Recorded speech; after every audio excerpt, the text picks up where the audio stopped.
വിനീത് എന്ന സംവിധായകൻ, ധ്യാൻ എന്ന സംവിധായകൻ, ആരാണ് മുന്നിൽ? അജു? വിനീത് എന്ന സംവിധായകൻ അല്ലെങ്കിൽ ധ്യാൻ എന്ന സംവിധായകൻ? ആരാ വിനീത് എന്ന സംവിധായകൻ?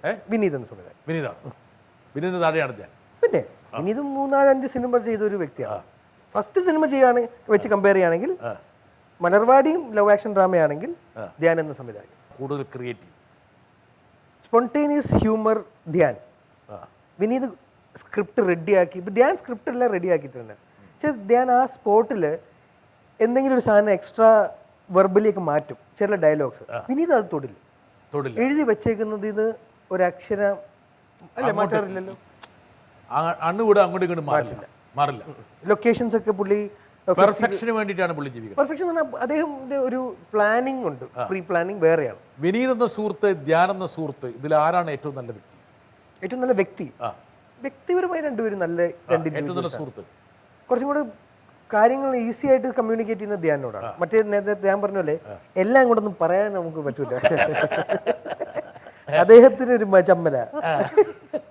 എങ്ങനെയാ പറയാൻ നമുക്കും അതാ. നിങ്ങൾ ഒരുമിച്ച് പഠിച്ചതിന്റെ ആ ഒരു അന്ന് ഒരു കുഴപ്പമില്ല. ഈ സിനിമ സംവിധായകൻ ചെയ്യിപ്പിച്ചതോടെ പിന്നെ അദ്ദേഹം നമ്മുടെ മനസ്സിൽ വേറൊരു ഒരു ഗുരുസ്ഥാനീയനും കൂടെ ആണ് ആക്ച്വലി. അപ്പൊ അങ്ങനെ പോയി നമ്മൾ പഠിച്ചുകൊണ്ടിരിക്കുമ്പോൾ പിന്നെ ചില ദിവസമൊക്കെ ഞാൻ എന്തെങ്കിലുമൊക്കെ പറഞ്ഞു പോകും. അപ്പൊ പറഞ്ഞു പോകുമ്പോൾ പുള്ളിക്ക് ഭയങ്കര ചമ്മല ഇതൊക്കെ. പിന്നെ വ്യത്യാസം നമ്മൾ ഉപദേശിക്കും. അപ്പൊ അത് ഞാൻ പറയും, പുള്ളി ഉപദേശിക്കും, ഞാൻ പറയും, പുള്ളി ഉപദേശിക്കും. കണ്ടിന്യൂ ആയപ്പം ഞാൻ പറച്ചിൽ നിർത്തി.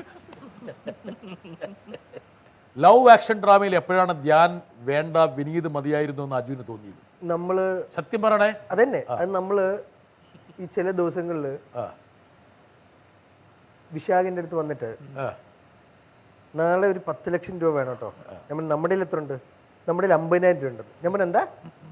അപ്പൊ ഞാൻ ഇതെന്താ നേരത്തെ പറയാത്ത, നാളെ ഇത്ര കോസ്റ്റ് ഉണ്ടെന്ന് അപ്പൊ തോന്നിയിട്ടുണ്ട്. വിനീതായിരുന്നെങ്കിൽ നേരത്തെ പറയും ഇത്ര ആവുമെന്ന്. ഇത് പിന്നെ ഞാൻ മനസ്സിലാക്കി, ഇത് ഇവനും അറിയില്ല, ഇത് ഇങ്ങനെ അത് പിന്നെ ഞങ്ങൾ സങ്കടപൂർവ്വം മനസ്സിലാക്കി.